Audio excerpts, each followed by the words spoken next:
You built this whole thing, right? So you can explain it to my daughter. My name is Damon. I'm 42 years old, and I've been the lead database architect at Nexora Labs here in Kansas City for 12 years. I designed every line of code that runs their $850 million financial data platform. Every client contract, every trading record, every compliance report flows through systems I built from the ground up. But sitting in Mr. Whitlow's corner office that Tuesday morning, watching him gesture toward his 24-year-old daughter Savannah like she was some kind of prodigy, I felt something cold settle in my chest.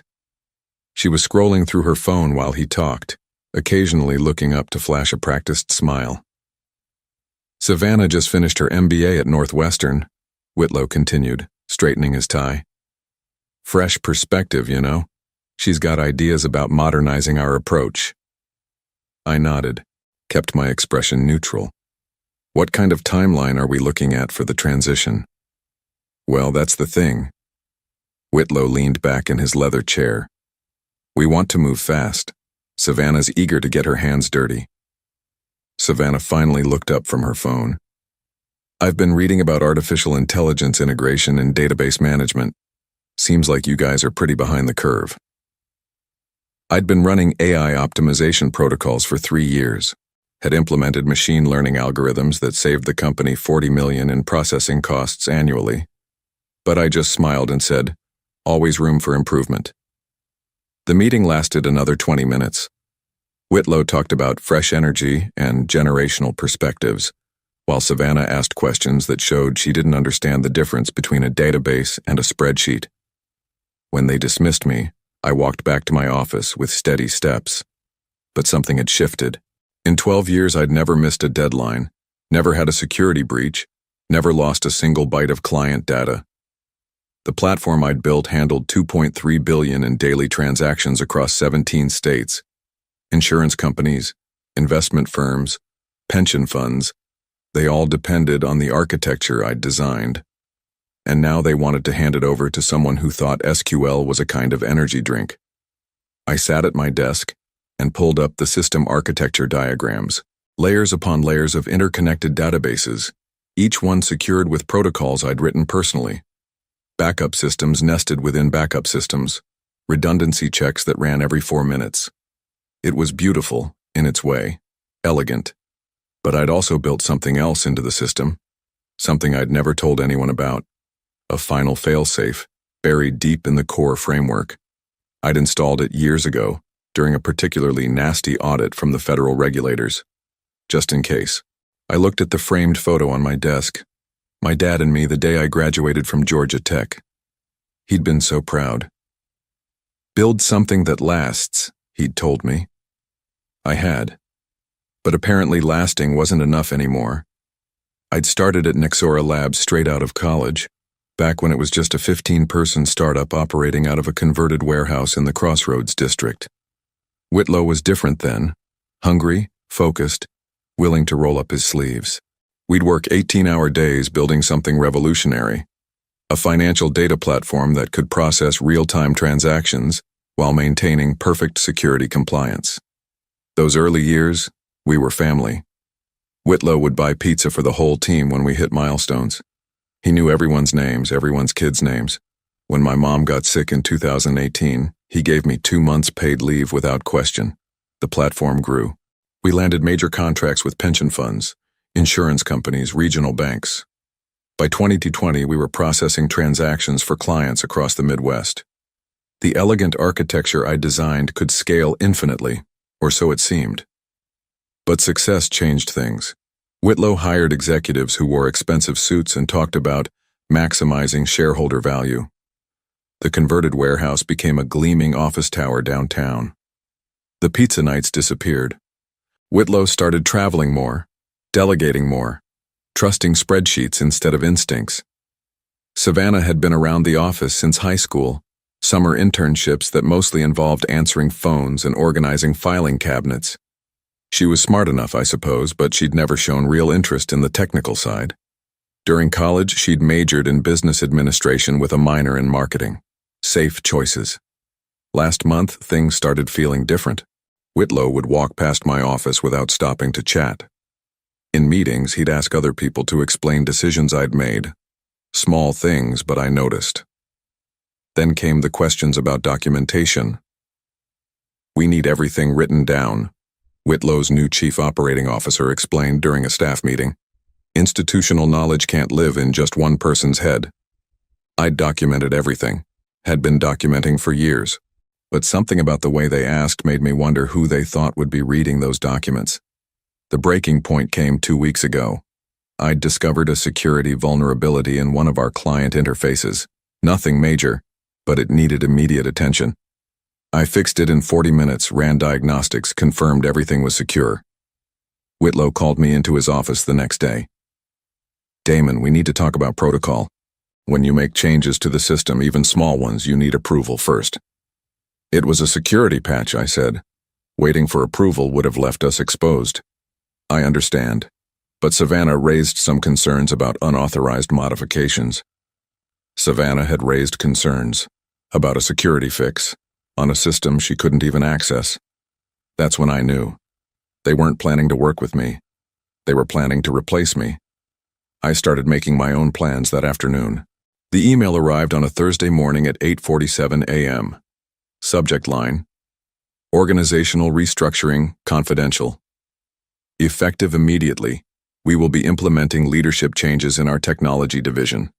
Damon Ellis will be transitioning from his current role to provide consulting support during a knowledge transfer period. Savannah Whitlow will assume responsibilities as Chief Database Officer. I read it twice. Then I opened my system administrator panel and checked the access logs. They'd already created new credentials for Savannah. Given her administrative privileges she hadn't earned and didn't understand. 12 years of 70-hour weeks. 12 years of perfect uptime. 12 years of building something that generated hundreds of millions in revenue, and they were handing it over to someone who'd never written a line of production code in her life. The knowledge transfer period was scheduled for 2 weeks. 2 weeks to teach Whitlow's daughter how to manage systems that had taken me a decade to design. 2 weeks to explain security protocols to someone who probably used password 123 for her social media accounts. I walked to the break room and made coffee. Sat at one of those uncomfortable high tables and looked out at the Kansas City skyline. The building where I'd spent my career, where I'd built something remarkable, suddenly felt foreign. My phone buzzed. Text from my brother Jake in Denver. "How's work treating you?" I almost laughed. How was work treating me? Work was preparing to discard me like outdated software. But here's the thing, they didn't understand about database architecture. It's not just about storing information. It's about relationships, dependencies. When you remove a critical component without understanding how it connects to everything else, systems fail. They thought I was just another employee, replaceable, expendable. They were wrong. I finished my coffee and walked back to my office, pulled up the master system architecture, all those beautiful, interconnected databases that I'd designed to work in perfect harmony. Each one secured with protocols I'd written. Each one backed up through systems I'd configured.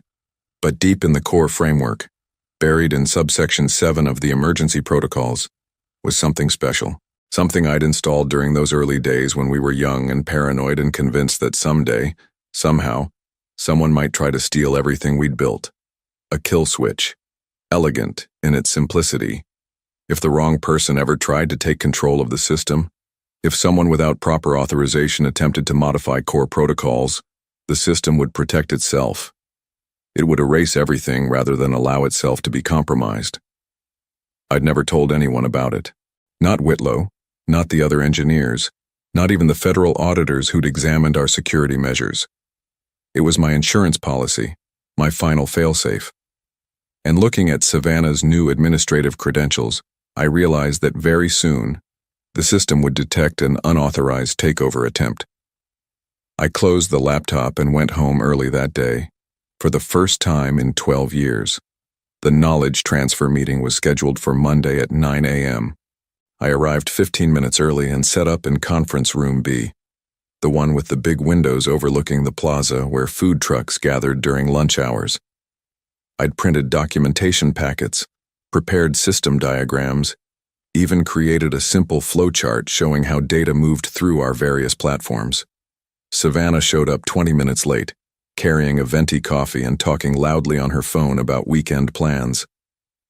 Whitlow wasn't with her. Sorry, she said, ending her call. Traffic was insane. It was Monday morning in Kansas City. Traffic was exactly what it always was. She sat across from me and pulled out a brand new MacBook Pro. Still had the plastic on the screen. So, where do we start? I started with basics. Explained that our platform managed financial data for 47 major clients. Showed her how transactions flowed from input systems through processing layers to final storage. Described the security protocols that kept everything protected. She nodded along, occasionally typing notes, but I could tell she was lost by the third slide. This seems pretty complicated, she said. Don't you think we could simplify it? Maybe use cloud storage or something? Cloud storage? For $850 million worth of regulated financial data. The current architecture meets all federal compliance requirements, I explained. Moving to cloud infrastructure would require 18 months of regulatory approval. But wouldn't it be more efficient? Not necessarily, and it would cost approximately $40 million to implement properly. She made a note. Look into cloud options. Save money? We spent 3 hours going through basic system operations, how to monitor server health, how to run diagnostic reports, how to interpret error logs, elementary stuff that most database administrators learned in their first week on the job. I think I'm getting it, she said around noon. It's basically like a really big Excel spreadsheet, right? I stared at her. Not exactly. That afternoon, I got an email from Whitlow requesting a meeting. When I walked into his office, Savannah was already there, looking upset. Damon, Whitlow began. Savannah has some concerns about this morning's session. Oh? She feels like you're being deliberately obtuse, making things more complicated than they need to be. I looked at Savannah. She was staring at her phone, avoiding eye contact. The system is complex because it handles complex operations, I said.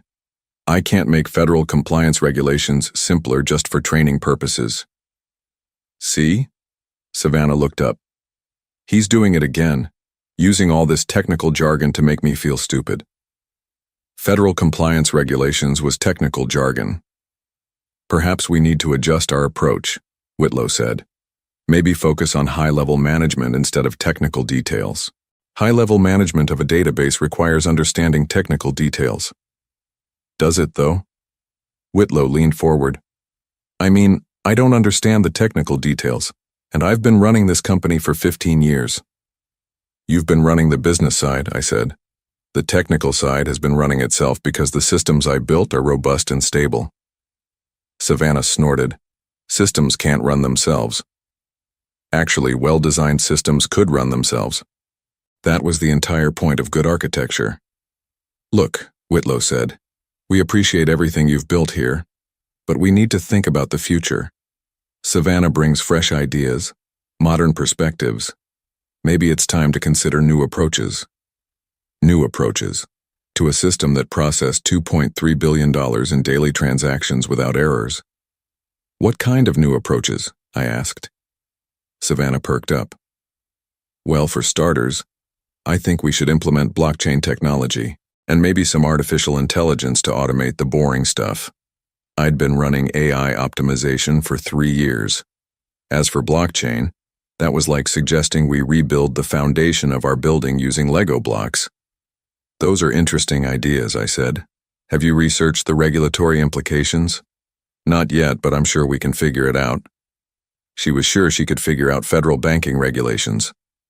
I walked back to my office and sat down heavily in my chair. Through the window, I could see construction crews working on a new luxury hotel across the street, tearing down something old to build something shiny and modern, just like what was happening here. 2 days later, I was copying system documentation to an external drive when I noticed something odd in the server logs. Someone had been accessing administrative functions at unusual hours, late nights, early mornings, weekends. I pulled up the detailed access records. The credentials belonged to Todd Brennan, our Chief Information Officer. Todd had been with the company for 8 years, but his access level shouldn't have included the core database modules I'd designed. Curious, I dug deeper. What I found made my stomach drop. For the past 6 weeks, Todd had been creating detailed architectural maps of our entire system. Not just high-level overviews, deep technical documentation that included security protocols, backup procedures, and fail-safe mechanisms. The kind of documentation you'd create if you were planning to completely replace the person who built the system. But there was more. I found email chains between Todd and an outside consulting firm called Zentrin Global. They'd been discussing legacy system modernization and knowledge extraction protocols. The emails went back 3 months. 3 months. They'd been planning this for 3 months. I kept digging, found procurement requests for new hardware, servers that would replace the custom-built infrastructure I'd designed, found meeting notes discussing succession planning and reducing single points of failure. Single points of failure. That's what they called me. But the worst part came when I accessed the executive file server, a system I'd built but rarely checked since it mostly contained boring administrative documents. Hidden in a subfolder marked Strategic Planning 2024 was a presentation titled Database Operations Transition. It was dated 6 weeks ago. The presentation laid out their entire plan. Phase 1, document existing systems. Phase 2, identify external resources for modernization. Phase 3, implement leadership transition. Phase 4, retire legacy architecture and personnel. Retire legacy architecture and personnel. I was legacy personnel. But slide 12 made everything clear. Estimated cost savings from personnel reduction $180,000 annually. My salary. They weren't bringing in Savannah because she had fresh ideas. They were bringing her in because she was cheap. A recent MBA who would work for half my salary and never question their decisions. The technical complexity didn't matter to them. The 12 years of perfect uptime didn't matter. The hundreds of millions in revenue that flowed through systems I'd built, none of it mattered. What mattered was saving money on my salary. I printed the presentation and walked to my car. Sat in the parking garage for 20 minutes, reading through their plan to eliminate me. They'd been incredibly thorough. Documented every system I managed, every process I'd created, every security protocol I'd implemented. Everything except one thing. They'd documented the systems I'd built, but they hadn't found the systems I'd hidden. Emergency protocols buried deep in the core framework. Fail-safe mechanisms that wouldn't show up in any standard audit. Security measures I'd installed during those paranoid early days when we were convinced someone might try to steal our work. I'd built those systems to protect the company from external threats. Corporate espionage, cyber attacks, hostile takeovers. I'd never imagined the threat would come from inside. But the beautiful thing about well-designed security protocols is that they don't distinguish between external and internal threats. They just identify unauthorized access attempts and respond accordingly.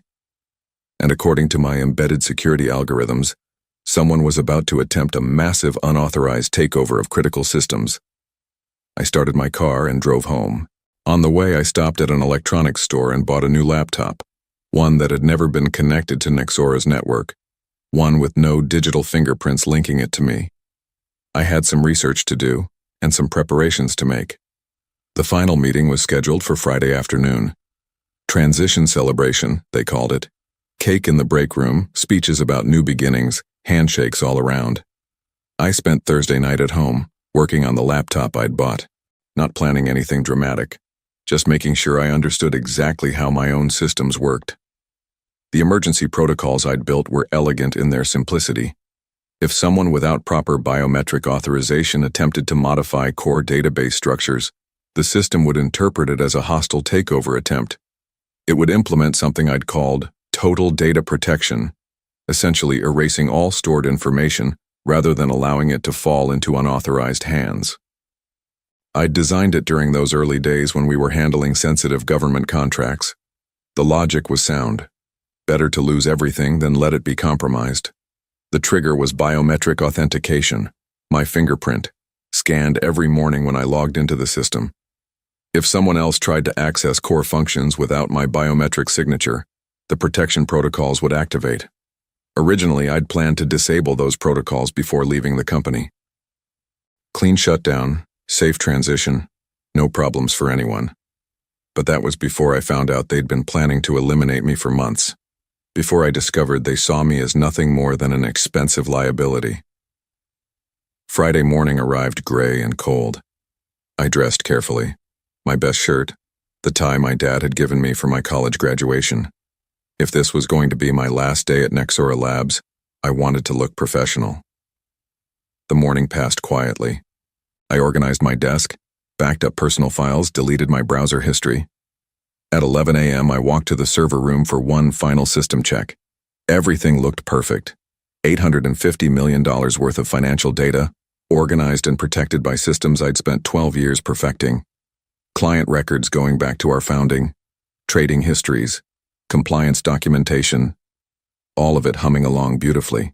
I ran my biometric scan one last time, fingerprint recognition confirming my identity as the authorized administrator. All systems showed green. The celebration started at 2 p.m. Whitlow made a speech about exciting new directions and fresh perspectives. Savannah talked about her vision for modernizing our technological approach. Todd presented me with a plaque thanking me for my years of dedicated service. Nobody mentioned that they'd been planning to fire me for months. At 3:30, Whitlow called me into his office for the final conversation. "Damon, this is hard for all of us," he began, "but we think it's time for you to move on to new challenges." "I understand," I said. "We'll provide excellent references, of course, and we're prepared to offer a generous severance package. 6 weeks of salary for 12 years of perfect service." "That's very kind," I said. Savannah was there too, already sitting in my chair when we walked back to my office. She was logged into my computer, clicking through system menus with the confidence of someone who had no idea what she was looking at. "I think I'm getting the hang of this," she said brightly. I smiled. "I'm sure you'll do great." I cleaned out my desk drawers, a few personal photos, some technical books, the coffee mug my nephew had given me for Christmas, shook hands with my former colleagues, accepted their awkward condolences. At 4:45, I walked to my car. At 5 p.m., Savannah would attempt to modify core database settings to implement her new approaches. At 5:01, the system would detect an unauthorized modification attempt. At 5:02, total data protection protocols would activate. I drove home and waited for the phone to ring. The call came at 5:17 p.m. I was sitting on my back porch, drinking a beer and watching the sunset when my phone buzzed. Todd Brennan's name on the screen. "Damon, thank God. We have a situation." "What kind of situation?" "The system is down, everything. The entire database platform just went offline." I took a slow sip of beer. "That's strange. Did you check the error logs?" "That's just it. We can't access the error logs. We can't access anything. It's like the whole system just vanished." "Vanished?" "All the data, client files, transaction records, backup systems, everything shows as corrupted or missing." I could hear panic in his voice.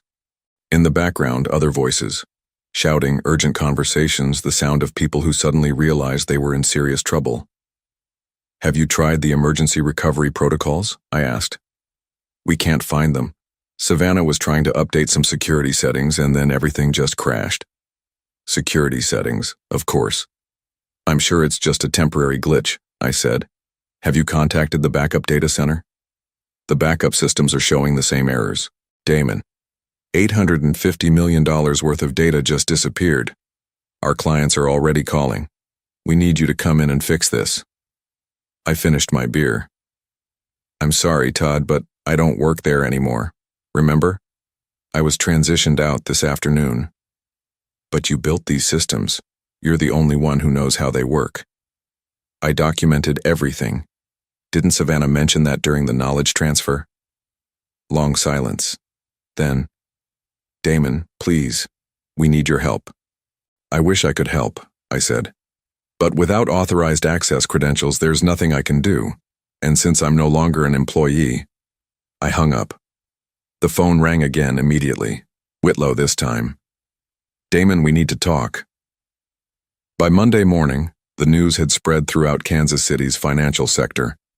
Nexora Labs had suffered what industry analysts were calling catastrophic data loss. 47 major clients had been affected. Federal regulators were launching investigations. The company's stock price had dropped 87% in 3 days. I read about it in the Kansas City Star while eating breakfast at a diner near my house. The article quoted Whitlow saying they were working around the clock to restore service, but anonymous sources suggested the data was completely unrecoverable. No mention of unauthorized system modifications. No mention of Savannah's attempt to implement new security protocols without understanding the existing architecture. Just a tragic technology failure that nobody could explain. My phone had been ringing constantly. Reporters wanting comments, former colleagues asking questions, lawyers representing angry clients. I'd stopped answering. Tuesday afternoon, I drove downtown and parked across from the Nexora building. Through the lobby windows, I could see boxes stacked near the elevators, people packing up their offices, abandoning the sinking ship. The food truck I used to visit during lunch breaks was gone. Probably no customers anymore. I thought about all those years of 18-hour days, all those weekends spent optimizing systems and fixing problems that nobody else understood. The pride I'd felt watching our platform grow from a startup experiment into something that handled billions of dollars in transactions.